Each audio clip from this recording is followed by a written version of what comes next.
You are listening to Parenting Our Future with certified parent coach Robin McMahon, author of The Yelling Cure and founder of Parenting for Connection.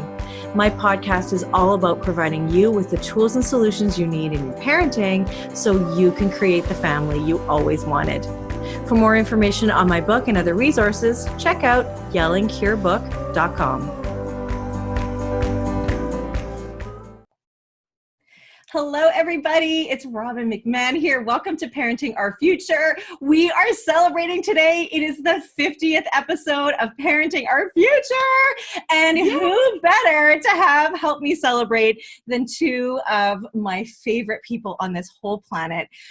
The two rebels for joy, Bonnie Kelly, Jillian Bolens. They are two of the most sparkly, beautiful people you will ever meet in your life. They are the Rebels for Joy. They have founded Rebels for Joy. They have a podcast. They have so many things to help empower women. And they are on a mission to help women radically transform the way they think and feel through their dynamic teachings. They equip thousands of women with the necessary tools to realign their purpose, passion, and power, all fueled by authentic joy. I mean, come on, you guys. Seriously. That feels is so good, right? So good. Thank you from the bottom of my heart for being here and for helping me celebrate this milestone. We are so proud of you, Robin. This is so exciting. Happy 50th. Thank you so much. Yeah. And you, I've been on your podcast as well, and it was such a joyful experience. And what we are here to talk about today is a few different things in terms of entering the world of motherhood and just what it's like to be a modern mom and a parent who also wants to raise their kids to thrive in this world. And so one of the things that I want to talk about is, and I want to start off by talking about, is unspoken expectations. And what happens is we as women specifically, and I'll speak to women, I love those dads out there, but women in specific, you know, there are a lot of expectations on us even before we conceive a baby. Like, isn't it like as soon as you get married or you're with a long-term partner and it's like, okay, well, when are you going to have kids, right? When are you going to have kids? Mm-hmm. What if you choose not to? Shame and disapproval there. But totally. But with moms, there is a lot of unspoken expectation.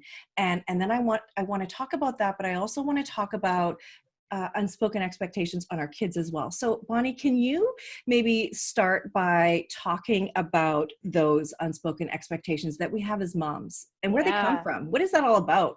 I love that you're bringing the heat right off the bat, because expectation is a big topic. And in fact, there's a quote that says that expectation is the root to most heartache. Oh. Now, what I would add to that is unspoken expectations are the root to most heartache. Reason for that is because when we have spoken expectations, they're typically agreements. That's what an expectation is. It's an agreement that you and I have as a partner, as a friend, as a mother.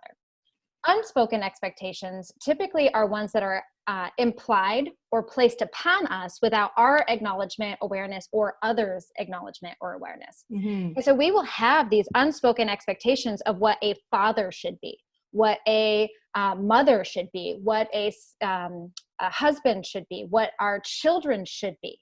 And as soon as you add that language should, you are shaming. Yep. And so now we've got the shame spiral going on, and talk about mom guilt that's going to follow that suit, right?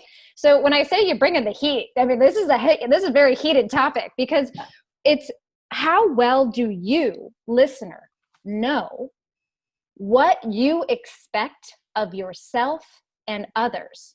And then in addition to that, where are those expectations come from? Who's placing them? Who's enforcing them? And ultimately, who's the one that crafted and cultivated that definition? And is that definition in alignment with what you want? Wow. Okay. So good. Okay. Yeah. Okay. I need a minute. And you're right. And by the way, for everybody listening, it's not going to be heavy the whole time. These are the rebels for joy. Like, don't worry. We're going to get to the jokes. We're going to get to the fun stuff. But like, let's talk about like the real stuff is what, people really struggle with. And you are so right. Should equals shame. Then there's mom guilt, the shame spiral. And oh boy, was I stuck in that shame spiral for a very, very, very long time.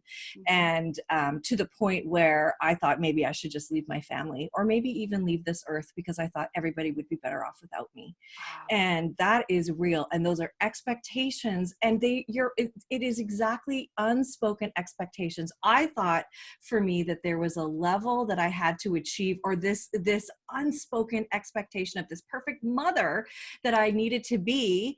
And I wasn't. And I was so full of shame because I found it so hard. I had a baby that I couldn't calm down. My whole birth story was complicated and hard with a C-section and shame there and not being able to nurse, their shame. And so those are those expectations, right? And so Bonnie, what I just heard you say is you've got to check in with yourself for a minute and say, what are the expectations that I do have on myself? What are the expectations I have of other people? Where are they coming from? Like, let's really analyze that. Where are they coming from? And are they in alignment with who you want to be? Yep. Wow. That's it. That is where the path will stop, because unspoken expectations, you guys, this is what's robbing you of joy. When you're in the shame spiral, when you're in the guilt, the mom guilt zone, right? All of this is robbing you of joy. And if you want to be happy, if you want to get back to that happy-go-lucky, free-spirited version of yourself that existed at one point, but magically disappeared when you became a mother because of all the stress and pressures and expectation, this is a starting point. This is the starting point to say, okay, wait a minute. All of these definers that are placed upon me, I don't know if I even asked for them. And I don't even know if they're really in alignment, but I'm just trying to follow suit like a robot because it's what I should do. And it's what the world told me to do. And it's like, well, wait a minute. Like, you're an individual. You get to be the definer. Me and Jillian, we just said this the other day. We said, as a rebel for joy, you are a definer. You get to define what it means, what's right for you. You get to define what inspires you and lights you up and what it means to be a mother, a modern mother. I like that because I am so a modern mother. Yeah. Sorry, go ahead, Bonnie. I was going to say, it just requires you to start asking yourself, what defines me? And is this in alignment with the definition that I want to abide by? And if not, we trash it and we create a new one that fits you. Okay. So maybe I can ask Jillian this question. What happens though if what the path to joy for you is to parent in a way that is more peaceful or, more intentional, conscious, and your parents don't agree with you, or your friend circle doesn't agree with you? What do you do then? If those expectations could even come from your parents or your friends or your social circle?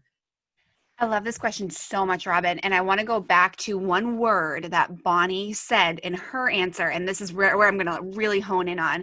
She said the word want. What do you want?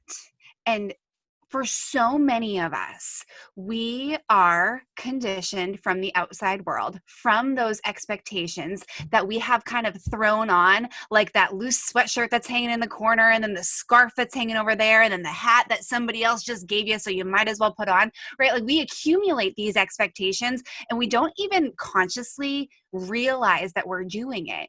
And so when we are given the opportunity to declare the way that we want to live, we get to free ourselves from those expectations. That doesn't mean that it's easy. My goodness, when we have parents that we love so much and we want to appease them and we want to do things the right way, right? Like, you are talking to someone here who, like, I lived my life in the overachiever, wanting to impress and please everybody. I can play that song really well. And what it comes down to is being brave enough to ask yourself what you want. And quite honestly, Robin, it's giving yourself the opportunity to sit with it and to be in that quiet space, because I know that so many women who are listening to this right now just went, yeah, that'd be nice to ask myself what I want, right? Because we don't think that it's an option. We think that our wants, our desires are something that we have to work for, or we have to prove ourselves to be good enough for. There's a worthiness disconnect there. And so with unspoken expectations, we carry that heavy load, and the way to start just lightening it for ourselves is to remember that so I'm going to speak in the I and hope that every listener will assume this for yourself. I was given this life. I was given this body. I was given this child or these children. I was given this situation. Nobody else is living this the very way that I am. So what do I want for it the very most? Being brave enough to ask ourselves that question and then actually sit with it long enough to answer it and do it is the greatest gift that we can give ourselves, because it's one thing to ask ourselves what we want. It's another thing to actually give it to ourselves. And so having the important conversations with the people in your life that maybe have had these expectations, but they just don't align for you. I love that Bonnie used the word align too, because this is an inner feeling. This is an inner knowing, and expectations cloud that for us. But when we are willing to be brave and to sit with the truth of who we are and ask ourselves what we want, my goodness, everything gets to change. You actually start to live the life that you want to live. You get to parent the way that you want to parent. And here's the thing, you get to evolve with those wants, because you are not a static point in time person. You are going to evolve, and your wants are going to evolve over time. And that's joy right there, right? That's an opportunity for you to step into participating with life and letting yourself transform, as you inevitably, thank goodness, will. And when you ask yourself the whole way through what you want, that's a joyful life right there. My mind is blown, because how many of us will go and say, what do I really want? And actually not even answer it fully. Like, totally. What do I want? Well, I don't know. It doesn't matter. Like, what do I want? And most of us will ask, right. And most of us will actually default to, well, what do I need? What makes the most sense? We won't actually go to that deeper level. We're going to go to what our mind logically tells us we should do. There's that word again, Bonnie. And instead of saying, okay, great, logically that might make sense, but like, is that even in alignment with what I want? And there's a deep, deep, deep difference between what you need and what you want. Sometimes it's great when the two line up and they match beautifully, but we default to what makes sense, especially as mothers, and we'll sacrifice what we want because of it, because logically, oh, I don't need that, right? Instead of like, no, I want that, and owning that you want that. Well, and the reality is, and Bonnie, I want to check in with you on this, because I think you've got something to say. What the reality is that when we are in alignment with who we truly are, with what we want out of life, we are happier, we are more confident, we are more joyful, and we radiate that, and therefore our family gets the benefit of it too. Right? 100%. Of it. And that's everything, right? I mean, to feel so joyful. And I remember my own self, like when I finally, I have some friends that I can think of right now who have seen me through my journey of, being a really depressed mom, being an unfriendly mom at the school, when I'd walk my kids to and from school, and then see my own transformation and how people would say, you're just so happy now. I'm like, I know. It feels so good, right? So, Bonnie, let me check in with you. What do you have to say, or what can you add to what Jillian just said? I love this so much. And I want to emphasize what you just said, Robin. Pouring from a full cup, you have so much more to pour. Yeah. When we are neglecting our needs, but even more our wants, like our wants, there's a big difference between the two of these, right? Needs are necessities. And when we prioritize those needs over our wants, we will settle for less than satisfactory. What kind of a life is that, right? To live a life that is mediocre, it's okay, you're fine, it's good. No, what Robin just said right there, she said, I see people who saw me transform and they're like, you're so happy. And you're like, I know. And you're bursting out of the seams with excitement and fulfillment and passion and joy. That's a huge difference. Yes. Okay, that's the difference between living from what you need and living from what you want. And this doesn't mean being selfish. This doesn't mean overindulging. Okay, it doesn't mean go blow your budget because you want a Louis Vuitton purse, right? It means like being willing once in a while, instead of just throwing in that extra pair of jeans that at Costco because it's conveniently in line because you need a pair, like actually go shopping for a pair so that you can find one that fits and doesn't have that gap. Does anybody else get a gap in the back? Like when you bend over and everybody sees your underwear, like, come on, girls. Like, like actually go get a pair that fit, go try some on because you want a nice pair of jeans, not because I need a pair. So I'm just going to go grab what's convenient while I'm checking out. But you also deserve to feel beautiful, to feel good. And that's okay too. That's okay. I personally love makeup. I love makeup so much. I wear it all the time. And I have this sort of like, I just have a system that I do. I sit, I get cozy in my bed, I have my big makeup bag and I watch a little TV and it's just like, it's my jam. It's what I like to do. And I give that to myself. That's what I do for myself. And it's away from everybody else. Right. But you brought up a really good point about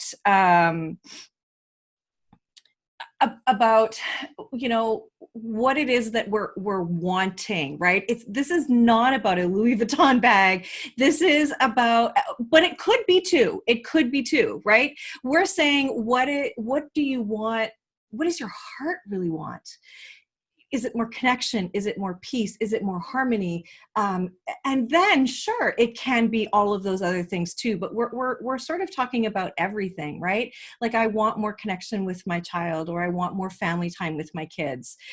For me, that's always on my list. I always want more time with them, and so going to get it is. And okay, so let me just ask you this then: how do you determine what you really want? So Jillian, can you tell me that? Like, how would you start journaling? What do you do? Yeah. I mean, there's so many different things and that you can do to support yourself with this. But I think that at the beginning, especially because asking ourselves that question can be really uncomfortable when we're in the mode of not asking ourselves that. And so for me, asking myself what I want and being willing to give it to myself is the greatest form of self-trust and self-love, right? Like this is self-devotional stuff we're talking here. Mm-hmm. And so for me, what do I truly want right now? Because we all know what it looks like to run 1,000,000 miles per hour. We've got a zillion things going on. I just had my third baby, right? We've been in quarantine. Like it's like flipping bananas over here, right? Yeah. And so it's those moments of like, okay, I don't want to actually live my life on this autopilot, go, go, go mode. So I want to sink back into who I am and just really come back to the breath, come back to the moment. So absolutely. I mean, you're going to hear me talk about journaling a bazillion years, like over and over and over, because I just think that there is so much power in giving yourself that sacred moment where it's just you and the pen and the page and your breath. And as you're allowing yourself to just ponder that question, what do I want? And you let your hand kind of go on the page, Bonnie, and I talk about this all the time. There is an energetic exchange that happens when you actually put the pen to paper that kind of seals the deal. It's like a declaration of what it is you want. And at the beginning, it might just start off being your to-do list. That's what I found for me. When I first started this work of getting quiet, of meditation, of tapping into the moon cycles and journaling and all the things, the brain wouldn't turn off at first. So it started off with writing the to-do list, but then underneath that is the wants. I always tell people when you journal things out, it's because the point is we only can think a certain number of thoughts at the same time before we lose them, but we're afraid to forget things. So we'll tend to repeat the thoughts that are going on in our head. Oftentimes what we want are the next layer of thoughts behind the initial chaos that's happening in the brain. So when we're giving ourselves the opportunity to journal things out, then we can actually get to the stuff, because we know we won't forget the first things. We've written them down. Then we get the opportunity to get to the stuff underneath. So you just, Bonnie, what do you right? have to add to that? Yeah, what I love about this is that, that journaling, so Jillian and I, same thing with Robin, we're all like huge advocates of journaling. And I think the easiest starting point, when Jillian's talking about all of those thoughts whirling through your heads, I guarantee you a lot of your attention has been focused on what you don't want. And so it's super easy to start there. Journal out what you don't want, and then start asking the question, what would I want? Because from there, we've got a list of everything that is dissatisfying, and we could start to use that to start peeling the layers back of what would be satisfying instead. And Jillian always says, she says, if you want better answers, ask better questions.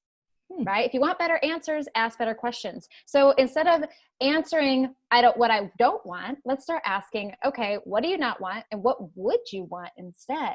And you'll see a lot of answers coming through for you. Wow, that's really beautiful. Thank you for that addition. That's really helpful. Now, really, the whole point of these doing this work is really to get us to that joyful state. And I want to talk about that, but I just want to talk for a moment about unspoken expectations that we have for our kids too. And really what that does is it takes us away from connection with our kids. It takes us out of empathy. It takes us out of compassion if we are running our own agenda for our kids, right? And those unspoken expectations could come from, again, from our parents, from our upbringing, from societal norms, what have you. But what happens is when we have expectations that aren't spoken of our children, and they therefore don't know what our expectations are, and we communicate in a way that we are disapproving of how they behave or whatever, they get the idea that they're not good enough, which then gets them on the road to self-doubt, self-esteem issues. And then it's interesting because that's the start of it. That's with the unworthiness, how that starts. And that can follow you for all of your life when you're here, as we are as moms, and it's like, oh, that unworthiness record is playing in my head again, right? Because those expectations, the disapproval, the disappointment that you feel from your parents, or we do for our kids, will follow them through. So Bonnie, maybe I can touch base with you. How do you feel about that? And what do you have to say about that? Yeah, it's when we're shooting our kids, we're shaping their identities. And unfortunately, it's anchored in disapproval. Yeah. Instead of shoulding, what we want to start shifting to is what could be. So instead of should, it's could. So when we are asking, like, we have these expectations, our kids should get straight A's, right? They should try harder. They should go get a job. They should follow through. They should this. Okay, absolutely. These are great. You're wanting what your intention is, and to instill values. You're trying to instill good behaviors on adults, right? Children to become adults. But it has the opposite. It has the adverse effect. Instead, what it is saying that you are not these things because you should be, and implies that you're not. And what that leads to, as Robin says, is to them feeling like they're just never going to be good enough. What's the point? And they start resisting you, or they shut down and they start getting sad, or it gets worse and they're getting more and more D's and F's, and you're just like, I can't reach them. And then it creates this cycle of just disproportion between you and your children and disconnection. So instead, we want to start paying attention to, okay, we want to instill these, but is there a better way that we can do it that will lead to a better result? So that kind of goes back to what I just said earlier, is if you want better answers, ask better questions. Mm-hmm. So here we go and say, okay, instead of what they should do, what could we do about this? And we begin to ask our children questions versus placing expectations on them so that they have a conversation and thus get buy-in. Because remember, unspoken expectations are what I think you should do, right, where expectations are agreements that we both agree to do. So when we pivot the conversation away from should, me telling you, into a conversation of what could we, now the two of us can get on the same page and formulate something that will work for both, because I guarantee your child wants to do right and do well and do good, but maybe in the way that you're trying to advocate for doesn't align with what they feel they're competent or capable. Or maybe there's a missing piece that you don't know. And so when we start asking and we start communicating differently, we will have better results. And thus we will start seeing our child flourish and becoming all of the things that we hope and aspire them to be. That's really beautiful. I love the could. I love the, by the way, my son just popped into my office and just blew me a kiss. This is the cutest thing ever. I just thought I'd tell you that. Isn't that adorable? Okay, but here's the thing too. So you use grades as an example, and one of the things about grades is parents very much do focus on grades, homework, school in general, because really it represents how our kids are going to do in the future, right? And so there's a lot of fear around that. But what we really don't realize is that grades, first of all, are not a measure of your child's worth or intelligence, right? And also,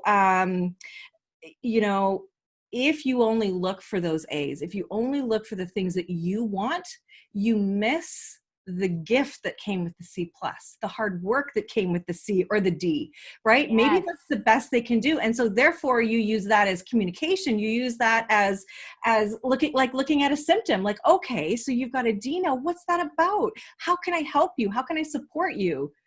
Right? We're on your exactly. Yeah. It's about opening this conversation because there's a piece of the puzzle that you're missing.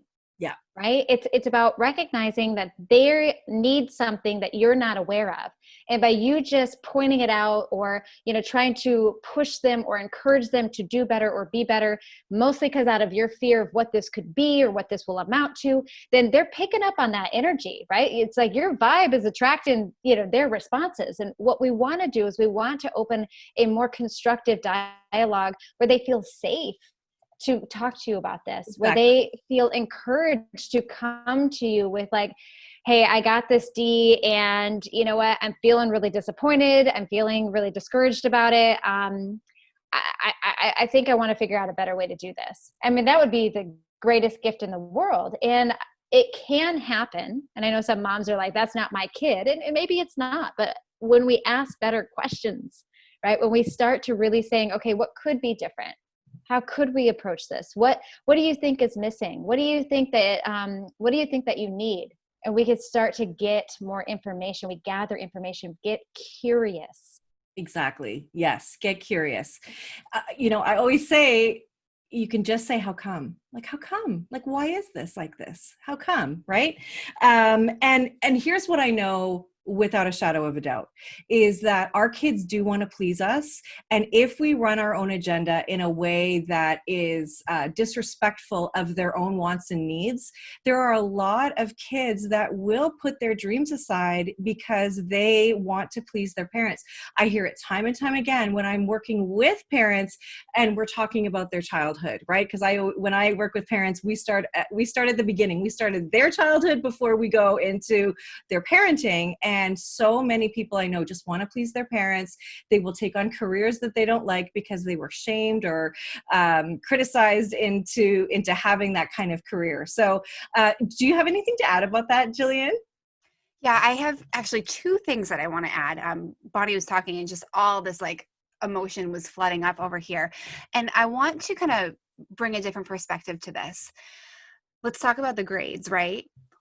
Why does it actually matter? This might be like a dagger to the heart type question, but why does it actually matter to you as the parent what kind of grades your kids get? And I'm gonna ask an additional question to support that. My thought is, or no, I'm not going to ask a question. I'm going to give a statement. My thought is it matters because how well they do is actually a direct reflection on how you think you should be doing as a parent. So when we have these unspoken expectations, it's because we actually fear our own failure as a parent. And it's going to manifest in our kiddos.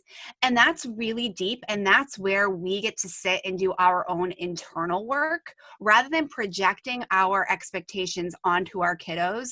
We actually first, in my very humble opinion, it's our responsibility to take stock of what's going on inside us. Oh, heck yeah. Because we can put all these unspoken expectations on our little ones. And it really comes from a place of not feeling secure in the person you are, because here's the truth. Our little ones, and I come from a very spiritual way of thinking about this, but our little ones have their own soul, and their own soul has its own contract. And its own contract may or may not have anything to do with how it represents you or how you feel about how they do. Does that make sense? I want to make sure that I'm being clear about that. What you're saying is our kids' success is a measure of our worth as parents, and that's Totally. backwards because our children are beating with their own heartbeat, their own soul, their own destiny, their own journey ahead of them, and it has nothing to do with us. Yes. But we can, through our own influence and through shaming them and criticizing them and telling them they're a disappointment, that they are not good enough, and that will throw them off their path. Right. And that just feeds our own ego as the parent. We get the high off of knowing that we're controlling this tiny human in some way, shape, or form, or we're manipulating their life when quite honestly, their life is theirs to live. Now, I say that I am a deeply connected parent who loves my children, and I will do whatever I can to support and guide. I take my responsibilities as a parent very seriously, but I also know at the end of the day, my sons are going to, hopefully with my support, make the best decisions for them, for what their soul is here to do. And I'll share a story with you. So I'm a mama of 3 little boys now.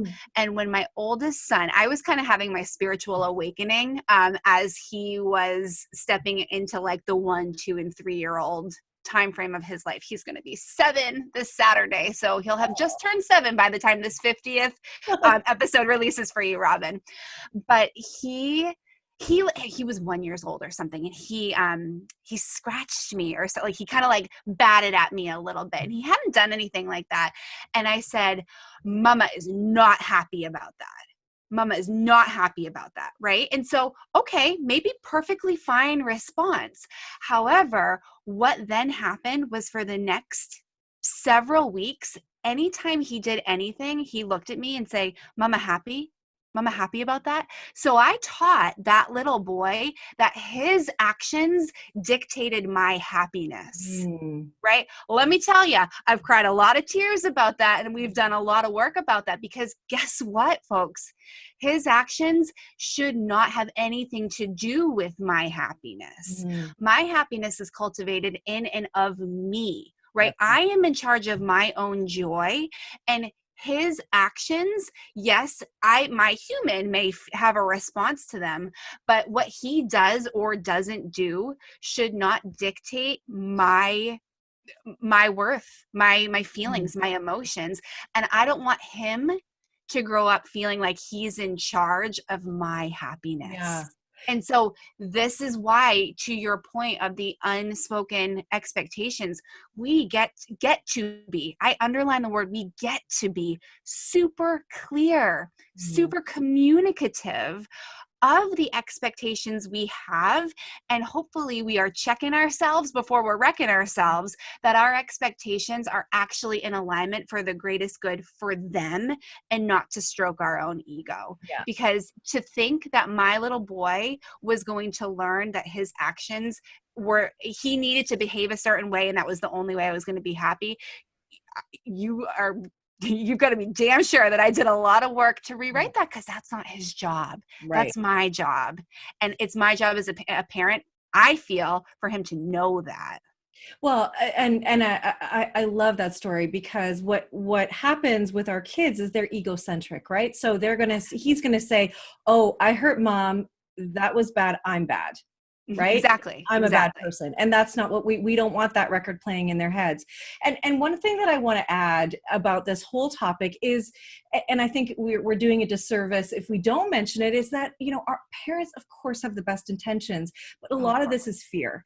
What I know without a shadow of a doubt is when, and I see this now with the quarantine and online school, parents are really scared and they're stressed about the work that they have to do. And I think one of the reasons why they're really stressed about it is because it's like, well, if I don't get you to learn this thing, then how are you going to be okay next year when you're, not with me, when you're on your own?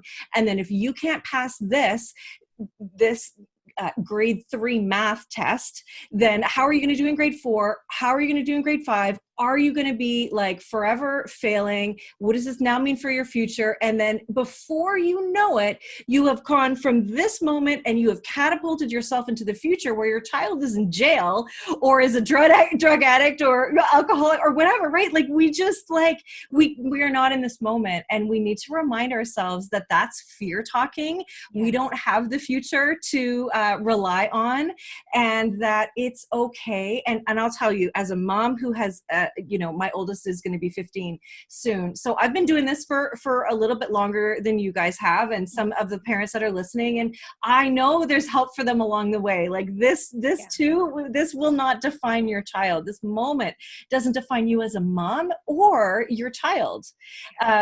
So I want to read something, and I was pulling it up here as you were talking, because I think this is so perfect. I don't know if you know this poem here, but it's by Kahlil, Gibran, and it says, "Your children are not your children. They are the sons and daughters of life's longing for itself.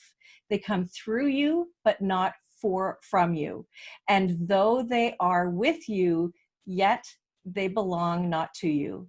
You may give them your love, but not your thoughts, for they have their own thoughts. You may house their bodies, but not their souls, for their souls dwell in the house of tomorrow, which you cannot visit, not even in your dreams. You may strive to be like them, but seek not make them like you. For life goes not backwards, nor tarries with yesterday. You are the bows from which your children as living arrows are sent forth. The archer sees the mark upon the path of the infinite, and he bends you with his might, that his arrows may go swift and far. Let your bending of the archer's hand be for gladness, for even as he loves the arrow that flies, so he loves also the bow that is stable." Isn't that cool, you guys? Amen, sister. Can I have that? Yes, I'm going to put. Can you send that to us? Yes. I'm going to have that framed in my house. I'm going to change the he's with she's just because I have the house of girl. Right. Totally. We'll update it, but it's called On Children. And I have to tell you, I always send this to the clients that I work with when I ask them what their values are and intentions, and they have the word success in there. Yeah. And I think, okay, well, what do you mean by success? And oftentimes it means you actually have a job, my child. You have to be successful for me, and I want that of you. And so I always ask, like, what if your child is successful but they're unhappy? What does that mean for you? So I want to just leave this topic there for this. Thank you for your wisdom on that. You're currently listening to Parenting Our Future. I'm parent coach Robin McMahon, and I hope you're enjoying the show so far. Did you know that by the age of 6, many girls believe that they're less smart than boys? And only 19% of children's books showcase women with jobs or career ambition? As a parent, are you looking for stories to inspire your little girl to pursue her dreams without limits? Well, Goodnight Stories for Rebel Girls podcast is an expansion of its best-selling book, which tells hundreds of bedtime stories about the lives of extraordinary women from the past and the present. Designed to close the confidence gap in young girls, these stories explore the talent and results of incredible women across every possible field, from astronauts, chefs, trombonists, judges, scientists, and tennis players, from Jane Goodall to Simone Biles. So to inspire the rebel girl in your life, go and find Good Night Stories for Rebel Girls on your favorite podcast player. Now, back to the show. And now I would like to transition to joy. And let's do that. I wanted. Did you hear about the kidnapping at the school that just happened? No. Oh, it's okay. He woke up. Oh God. That's my joke. Robin, you just scared the hell out of me. Me too. I'm like, what happened? No, like you're talking about joy. Now we're talking about, like, okay, we can pivot. Okay, that's my joke. My husband told it to me yesterday. I was rolling on the floor laughing. And my son is like, oh yeah, mommy woke up, whatever. I try to do it so good and so seriously, but yeah. Nicely done. Bonnie Kelly, how do you rate our friend Robin on her delivery of that? Bonnie is a joke aficionado. Like, she knows her jokes. Like, that was really well done. Very well delivered, Robin, because it like threw me for a loop and I'm like, wait, what's happening? My brain was there. And then, yeah, good. Yeah, I thought I would throw it on you like that. So. And with that, everyone take a deep breath. The kid is fine. The kid is fine. Yes. He's just asleep, everybody. He just needs a kidnapping. Okay. So I believe, though, as we talk about joy, that it is our innate state. It is our default setting. We all want joy. We all want to be joyful. We are attracted to people who are joyful, right? You want to be around those people that have like positive energy and lots of love and light and that sort of thing. So, so I think, we have talked about how to get to joy, right? But sometimes things get in our way, right? And we've talked a little bit about that too, right? Not feeling worthy, not putting ourselves first. But I want to know what really gets in our way and stops us from really, really grabbing onto our joy unapologetically. Bonnie, can you speak to that? I will say one of the biggest contributors to robbing you of joy is when you are looking outside of you for it. Yeah. Because joy is an inside job. It's not an outside job. It's not you're not going to seek it outside of you. There's no amount of stuff. There's no person. There's no thing. There's no accomplishment. There's no achievement that is going to generate lasting, sustainable joy. Joy emanates from the very essence of your soul, from your heart.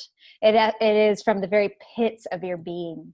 And how you acquire or reconnect to that is through stripping the layers that deny us of that.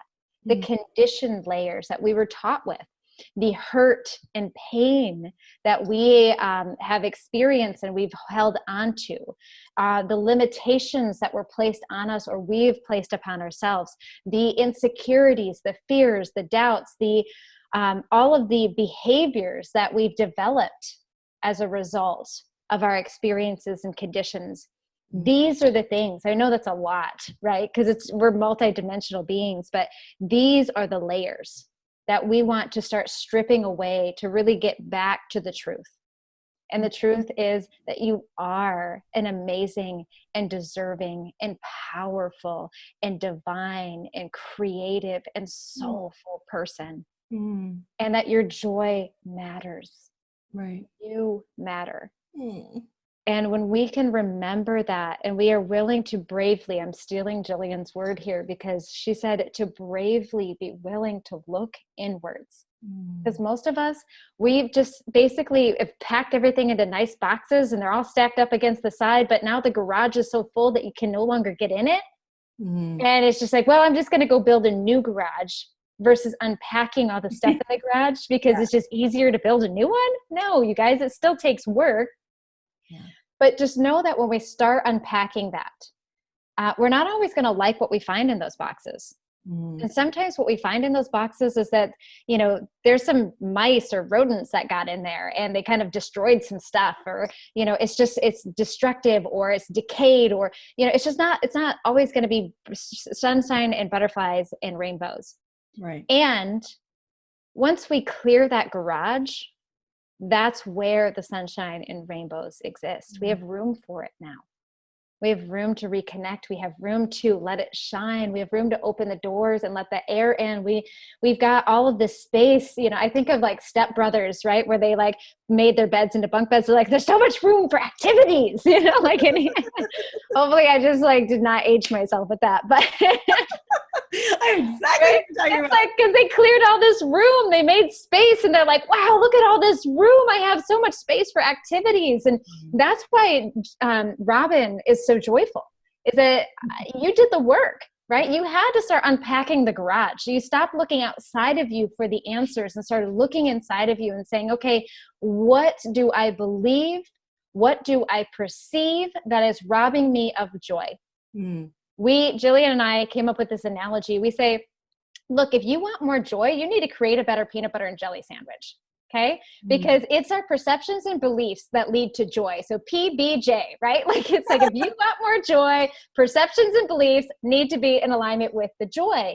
And if we have memories and experiences that we had that were painful or traumatic, and we're holding on to them, and how we think about them is painful still, and we haven't released them, well, what we believe and perceive isn't sweet and yummy. I love PBJs. It's you know, sticky and nasty. And so we want to be able to shift those. We want to start looking at them and examining them and asking ourselves, you know, what do I want to feel about this? And, you know, forgiveness is probably one of the greatest gifts that you can give yourself to do that work. Right. Right. Yeah. To let that go. But so I want to talk about forgiveness, because I think that's sort of the natural next step. But I want to ask you, for those people listening, right? And you started off by saying that you can't look outside because it's an inside job. So then I'm going to ask Jillian this question. What do you say to the, so me, the old me, when I used to look on Facebook and I used to see people like holding up their kids' like Home Alone certificate that they got, and their babysitting certificate. And they, like, you know, all the kids that were the same ages as one of my boys. And I remember sitting there going, oh, well, must be nice that you have kids that, right? Because I do have a child with some challenges, and he wasn't interested in that. And of course, that to me looked really good. And I thought, oh yeah, this would be great. That's my stuff, my dream, you know, all of that stuff. So day to day, right? When I see something, or the people listening see something that triggers them, they see something that reminds them that maybe the life that they feel that they want or they envision for themselves is not happening for them, but they see somebody else with the dream that they want. And that makes them feel less than, makes them feel sad, makes them feel less joyful. What do you say there? Well, first of all, I love you so much. That's what I say, right? And because here's the thing, and this goes to every single part of the conversation that we've had. This is the ultimate. Love and fear can't exist at the same time. And so, to Bonnie's point of clearing out the garage, right? So like it's jam-packed full of boxes. Just like these mamas who are looking out there and they're seeing all of these things that they so desperately wanted for themselves, but it just never came to fruition. What we're really talking about is all the different fear pockets that are showing up everywhere. So these boxes are filled with fear. And as we allow ourselves on the daily to excavate the fear that we feel, we are able to take that space and fill it with love. So it sounds very woo, but this is what life is all about. It's, do you want to live in fear, or do you want to live in love? Because you can't feel both at the same time. And so, of course, right, if you are in a space where it's the world against you, and this happened to me, and why don't I have the kid that I wanted to have? It's such a tender place, and you're exactly where you're meant to be. And also, there's so much fear that's packed in there. And Robin, you said that with your clients and your the people that you get to work with, you start with the beginning, right? Well, Bonnie and I do too, because we recognize that so much of what we hold on to, so much of our patterns specifically, or not specifically, but a good example is the pattern of looking outside and judging other people, and then conversely judging yourself because of what you're comparing yourself to other people. It's all based, and there's like the root of fear is what's breeding into all of that. And so I would say on the daily, first of all, how can you support yourself? How can you soothe yourself with love first? Mm-hmm. Rather than getting on Facebook, doing the comparison scroll, and then allowing all of that external energy to fill your space with fear, how can you fill up with love first? Because if love and fear can't exist at the same time, then you get to choose. Which do you want to fill your cup with, love or fear?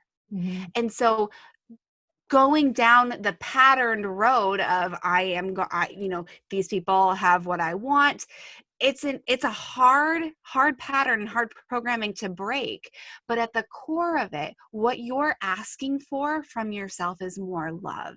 And so I think now would be a great time to segue into the forgiveness conversation. Bonnie is a ninja at this, because quite honestly, forgiveness is not about other people. It's actually the gift that we give to ourselves. And forgiveness is often the space that forgiveness is often the thing that we can use to clear the space to invite in love. Because quite honestly, if you are spending time comparing yourself to others, which I know is so easy to do in today's day and age, it's because you're holding yourself hostage. You are holding something against yourself that it probably would do you well to navigate some forgiveness work to allow the love in. Okay. Bonnie, what do you have specifically to add on top of that? Well, I will first say, this comparison trap we all get into, Robin, you're not alone in it. All of us experience it in different times in our lives. And, and it doesn't escape any of us. Even for myself, I can say that, when I had Evelyn, so that's my now 20-month-old, right, I found myself, I had to slow down and work, and I got to watch everyone else speed up. And there's this overwhelming thought and belief that there was something wrong with me because I wasn't able to do it all. I wasn't able to be a new mom and still be I don't know if I can say badass on this, but I just did. So and be a badass at work, right? And just be, the ambitious superstar that everybody had known me to be. And, this idea that we fill ourselves with love first before you scroll is a powerful way that you can begin to say, okay, like now I'm full so that I don't have room for all of this negativity. But when it triggers, when it comes up, it's an indicator, it's a light, it's a warning that something's off. And just like I said, it's always an inside job. Is that when you feel jealousy, if you feel lack, if you feel that something's wrong with you, if you feel inadequate, I want you to imagine your check engine light just came on in your car. I love that. You can either choose to ignore it until your car breaks down, or you can tune in. And when we tune in, we can do a tune up. Oh, I love it. That's beautiful. I love it. Go ahead. And that's really what it is then we can tune in and we can ask ourselves, like, why does that actually bother me? What do I feel like I'm missing? What does it mean about me that I feel this way? And we start to realize it's like, oh, my cup has a hole in it. I feel inadequate. I feel less than. I feel that I'm not enough. All right, well, that's a belief that I have that absolutely needs to change. And so that's where we can start to identify the beliefs and the perceptions that we have that don't serve us, don't serve our joy, don't fuel our joy. And we can start to make a better sandwich. Better perceptions, better beliefs, better joy. So that's really beautiful. And I think that what comes with that is a sense of acceptance for who you are and what is, gratitude for where you are in your life. Like, what do you have? What can you celebrate? But, Jillian, you said something that I wrote down that I can't stop thinking about. And I think that if this is your mantra, I think this will help. And I'm open to you, bantering it back and forth, but for everybody listening to really lean into the words that you are exactly where you need to be. Does that not then take the weight of it all off. Don't you feel? Yeah. Yeah. Yeah. Jillian? Big time. And just to add to that, and bringing in the triggering conversation, oftentimes when we see something that we want and we're triggered by it, we think it's the thing that they're right. We're thinking it's the certificate that's being put up that we Yeah. want. But if we get into it, like Bonnie said, it's an inside job. If we get into it, it's actually, we're craving a feeling. We're craving something deeper than that surface level certificate. And so I actually like to look at jealousy as an opportunity and a calling into something greater that's available for me. Right? So I'm exactly where I'm meant to be. The universe does not make mistakes. I have gone through everything that I have gone through because this in this moment is exactly where I'm meant to be, with all my flaws, with all my attributes, with all my alma, right? Like with my kids, with my spouse, with everything. I'm exactly where I'm meant to be, right? Pressure's off. And if I'm feeling jealous about something that someone else has, let's flip that. Let's reframe that. Can that be an invitation into another way to cultivate that feeling within me, right? If I think I'm jealous about the certificate, let's dig in. What am I actually jealous about? Okay, I'm jealous about the connection that these two people appear to have. I'm jealous about the fact that my kid doesn't go there to that school. And what does that actually mean? Like, there's always a deeper root here. And so if we can recognize that jealousy is our witnessing that someone else has something that we claimed that we wanted. And so if that's proof, if someone else has it, then it's proof that we can actually cultivate it in a way that is in alignment for ourselves. If we see something that we want, we can go get it. It may not look exactly the same, but the energy and the feeling is, if you get down into the roots of it. So you are not behind. You are not too far ahead. You are not lacking anything. You are exactly where you're meant to be at this point in time, because you've got gifts that have gotten you here, and you've got more coming. I'm going to give you another mantra. It's grateful for what is and excited for more. Oh, beautiful. Right? So I am exactly where I'm meant to be.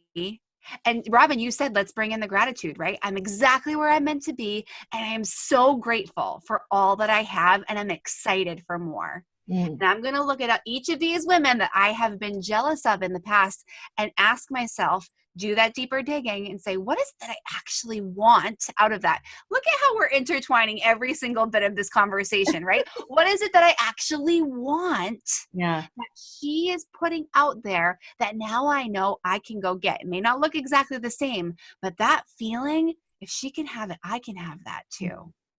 Well, and we've been, so thank you. We've been talking a lot about the work and what it is we need to do to look inside. And I think what we really need to do, really to circle right around, is to forgive ourselves, to let ourselves off the hook, to say, you know what, look, I didn't know what I didn't know.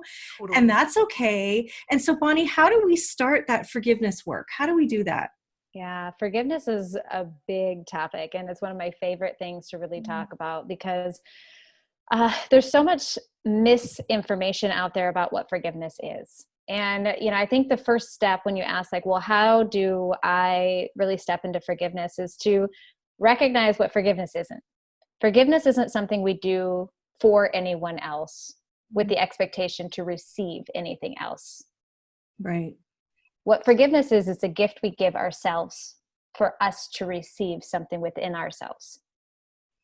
Does that make sense? It's like, we have to let go of these expectations that other people will acknowledge their wrongs, that other people would admit their wrongs, or other people will feel sorry for their, mistakes or their abuse or neglect. And we have to just get into this idea that forgiveness is for you. And when you forgive, it doesn't mean that you are accepting a shortcoming or limitation. Because that's another big fear around forgiving, is that if I forgive, that makes what happened to me, or it makes, it's used as an excuse, and I'm not going to advance any further. And it really isn't any of those things. What it is like we forgive ourselves so that we can be emotionally present with where we are and what is here. And then we learn and grow. It's not about forgive and forget. Okay. Right. If we do that, of course, you're going to end up back where you started. Of course, you're going to get hurt or taken advantage of because you didn't set up new boundaries. You didn't change the game. You just are going to repeat the game. But forgiveness isn't about forgetting. Forgiveness isn't about letting people or yourselves off the hook or condoning bad behavior or making excuses for. What it absolutely is your opportunity to learn and grow. One of my favorite affirmations is that each day in all ways, I am better than I used to be. Oh, wow. That's really... Each day in all ways, I am better than I used to be. What that means is that as long as we are focused, the attention, the energy of where you are placing your thought patterns and your energy is on learning and growing, you will always evolve and you'll be better and thus do better. But holding on to what you didn't know, shaming yourself for hindsight, abusing yourself for the shoulda, coulda, wouldas, it's not getting you forward. It's taking you back. Right.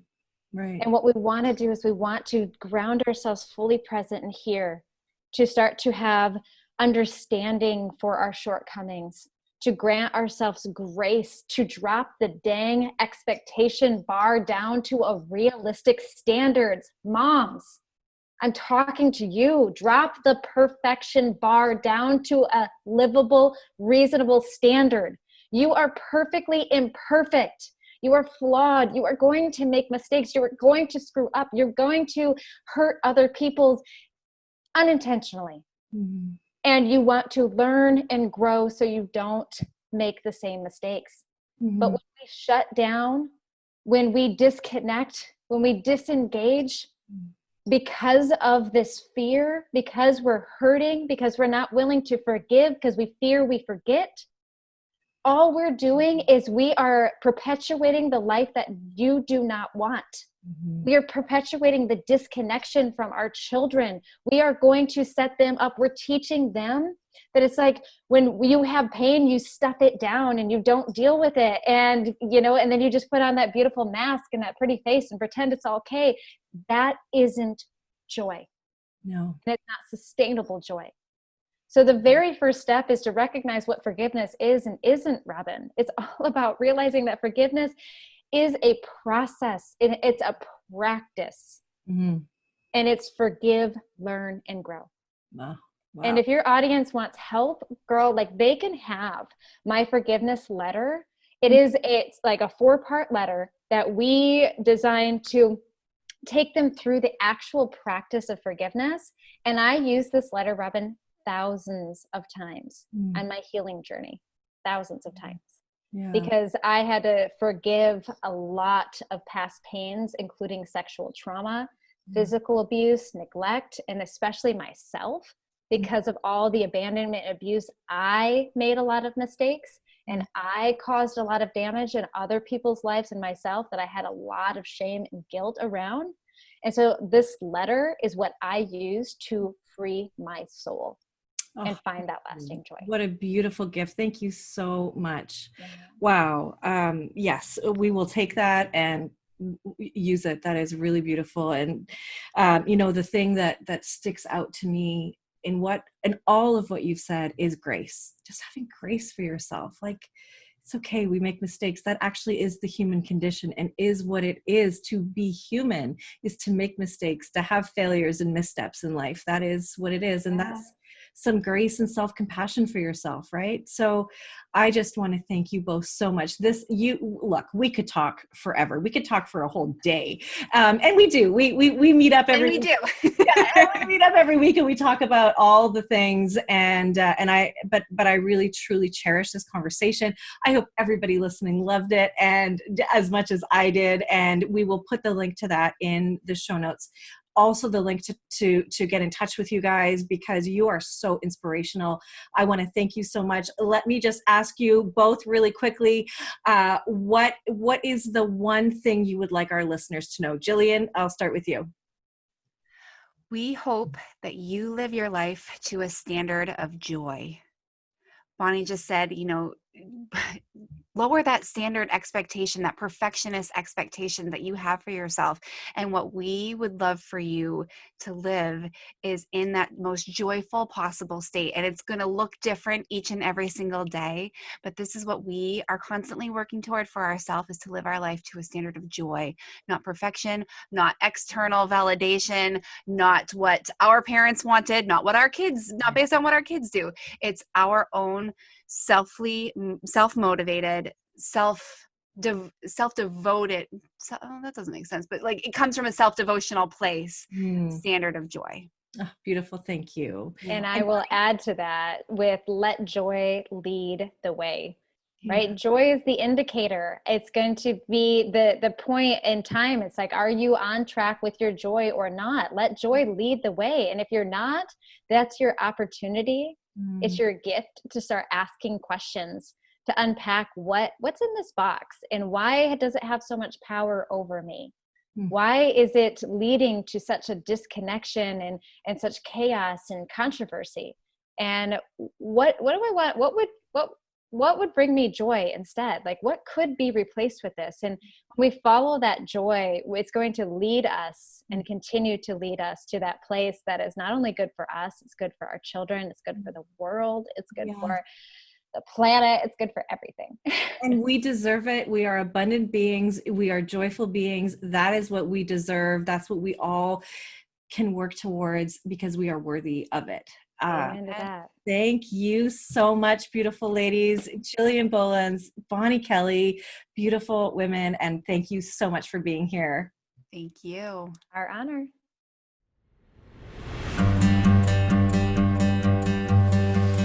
Thank you for listening to this edition of my podcast, Parenting Our Future. I'm parent coach Robin McMahon, and if you're enjoying this podcast, please share it with someone who you think might also need to hear this message. And don't forget to subscribe, and if you like my work, I would be grateful if you gave me a 5-star rating. For those of you who like my content and want more, visit me at yellingcurebook.com to get your copy of my book and to find other resources to help you. Until next time, I am wishing you and your family peace and connection.